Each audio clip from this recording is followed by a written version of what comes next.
Distinguished guests, we are gathered today for a signing ceremony to implement the reforms outlined in Section 922 of the fiscal year 2017 National Defense Authorization Act. For nearly 4 years, the Department of Defense has planned and prepared to implement this important legislation. It not only strengthens the role of the Assistant Secretary of Defense for Special Operations and Low-Intensity Conflict as the senior civilian for special operations within the department, but it also reinforces the partnership with the commander of the United States Special Operations Command. Ladies and gentlemen, we'll have opening remarks from the Acting Undersecretary of Defense for Intelligence and Security, Mr. Ezra Cohen.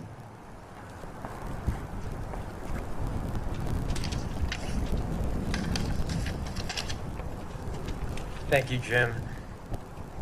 Mr. Secretary, on behalf of the men and women of U.S. Special Operations, especially Army Special Operations, welcome home. We are honored that you have returned to your roots on this historic day on hallowed ground. Today, the Department of Defense has started the process of formalizing what we have long known: the fundamental role of U.S. Special Operations in defense and foreign policy by elevating Special Operations forces to a level on par with military departments as authorized and directed by Congress. As we enact these reforms, we follow the vision of President John F. Kennedy, who predicted the rise of special operations nearly 60 years ago. He foresaw, quote, another type of war, new in its intensity, ancient in its origin, that would require a whole new kind of strategy, a wholly different kind of force, forces which are too unconventional to be called conventional forces, which are growing in number and importance and significance. President Kennedy gave these remarks at the opening of the nuclear age, when the Pentagon was primarily organized to plan and direct large conventional operations against superpowers, not special operations short of overt declared conflict. The global demands for special operations forces then and now has confirmed President Kennedy's foresight. And now, under the leadership of President Trump, we are fully realizing President Kennedy's prescient view of special operations forces. It is fitting that we are again entering an era of great power competition as we gather to affirm the importance of the special operations community. Then as now, I know special operations forces will play a vital role, and by the historic reforms we have enacted today, we will ensure Special Operations Forces has a civilian advocate commensurate to the secretaries of the other military departments. I am honored to serve as your service secretary. Thank you very much.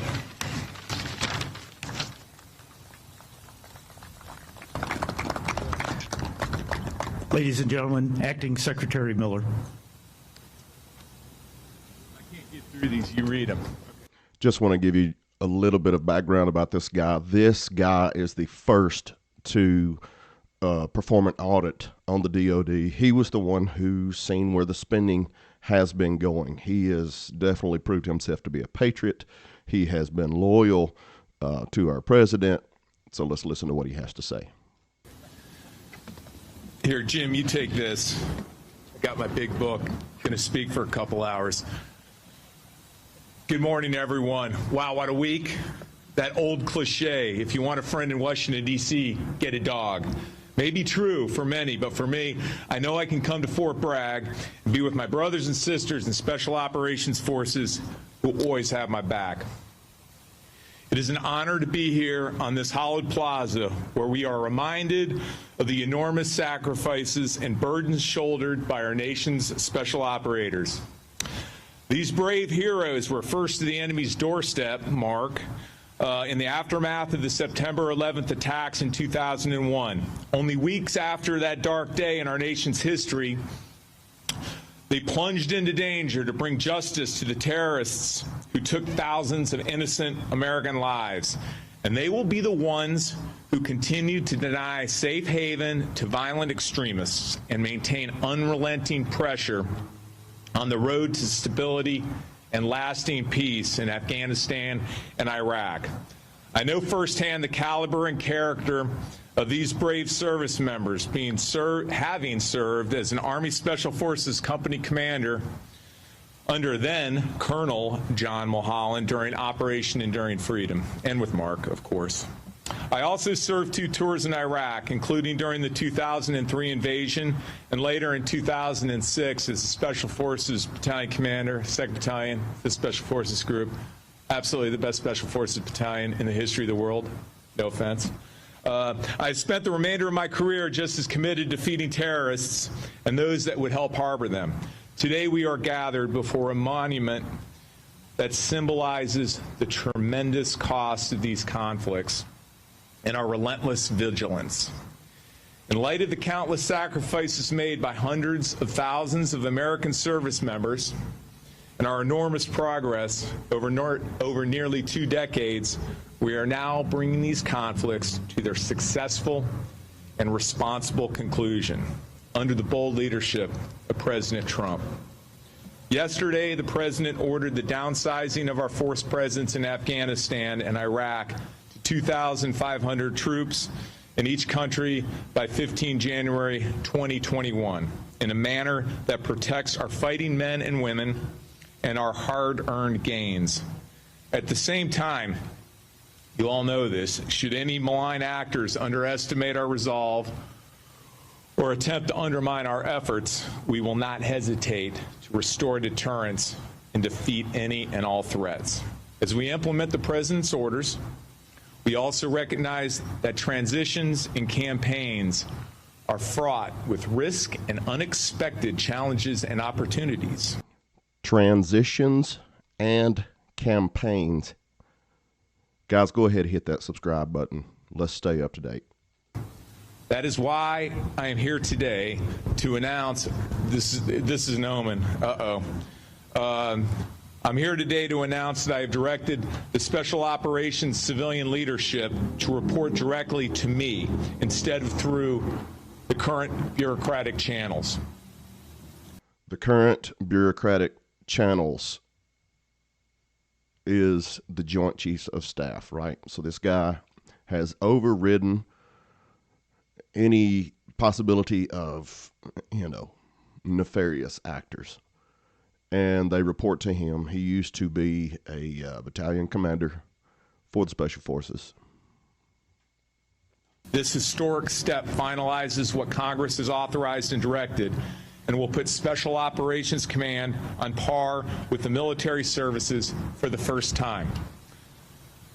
This reform will immediately improve agility to the department and the command and will enable us to streamline information flow, enhance decision-making, and more adaptly and adeptly support our commanders and their superb soldiers, sailors, airmen, and Marines. Change is often tectonic in the Department of Defense. This is by design, and as our history shows, has served the nation very well. Today's reform is directly aligned with all 3 of my priorities as outlined in my message to the force on Monday. First, bring the current war to an end in a responsible manner that guarantees the security of our citizens.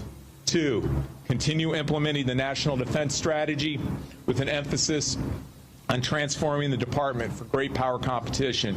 And 3, accelerate the department's activities to contribute to our whole of government effort to combat transnational threats.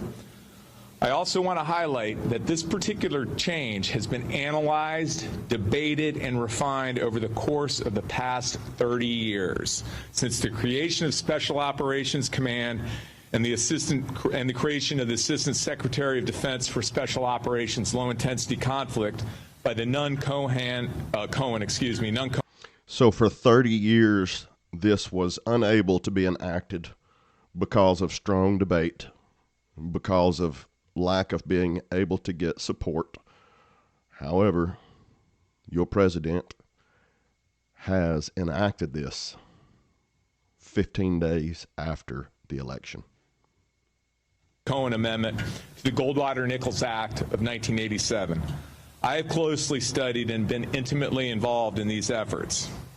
I personally think Solik deserves to be an Undersecretary of Defense, but unfortunately that's beyond my authority and purview at this time. But I know future generations will take that one on. Today, as we chart a clear path forward for our special operators, we proudly stand on the shoulders of the giants who came before us. Colonel Aaron Bank, founder of the U.S. Army Special Forces. Major Richard Dick Meadows of the U.S. Army Special Forces is memorialized in a statue nearby. Major General Johnny Allison, founder, U.S. Air Force Special Operations. Captain Phil Bucklew, whose name adorns the Naval Special Warfare Center in Coronado, California. Brigadier General Evans Carlson, we're the Devil Dogs. What an incredible commander. An influential commander of the earliest Marine Raiders. Major General Jack Singlaub, a trailblazer among Special Operations Forces. Former Army Secretary John Marsh, a vocal advocate for soft improvements in the wake of Operation Eagle Claw. And more recently, Colonel Retired Dave Maxwell, United States Army Special Forces. Lieutenant Generals John Mulholland and Charles Cleveland.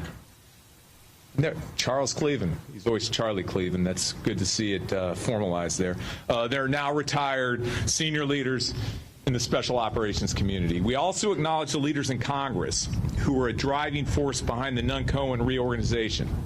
I'm reminded of the late Congressman Dan Daniel from Virginia, an early and influential proponent of special operations reform, and Jim Locker, who was instrumental in garnering bipartisan support for the reorganization and later became the Assistant Secretary of Defense for Special Operations Low Intensity Conflict.